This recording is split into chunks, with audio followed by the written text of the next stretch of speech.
Welcome back to my channel. आज की इस वीडियो की टॉपिक में प्लांट्स के लिए प्लांटर स्टैंड किस तरीके से बना सकते हैं वो भी आसान तरीका इस वीडियो में आप लोग के साथ शेयर करूंगी।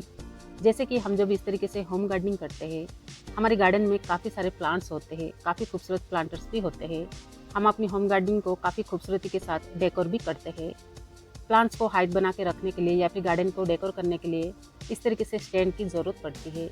आप भी इस तरीके से आप अपनी गार्डनिंग के लिए स्टैंड बनाना चाहते हैं, बहुत आसान तरीके से बना सकते हैं, वो भी बहुत कम खर्च में।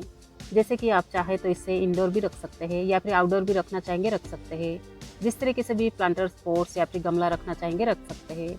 देखने में काफ़ी खूबसूरत होता है। वैसे आप अपने हिसाब से छोटा बड़ा साइज भी बना सकते हैं। अगर स्टैंड की हाइट बहुत ज़्यादा रखना चाहते हैं तो भी आप अपने हिसाब से बना सकते हैं।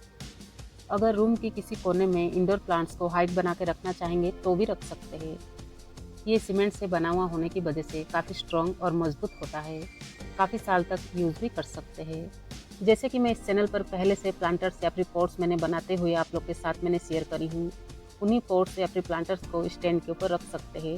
जब ये प्लांट्स इस तरीके से ग्रो करते हैं तो प्लांटर्स भी देखने में काफ़ी खूबसूरत दिखाई देती है। अगर किसी प्लांट्स को हाइट बना के रखना चाहेंगे तो भी इस तरीके से स्टैंड बना के रख सकते हैं। तो चलिए वीडियो में आगे बढ़ते हैं। इसे बनाने के लिए हमें किन किन चीज़ों की ज़रूरत पड़ेगी, वीडियो को लास्ट तक ज़रूर देखिएगा। आगे भी इसी तरह से सीमेंट क्राफ्ट वीडियोस वगैरह देखना चाहते हैं, गार्डनिंग के लिए इन चीज़ों को बनाना चाहते हैं तो वीडियो को लाइक करके चैनल को सब्सक्राइब ज़रूर कीजिएगा।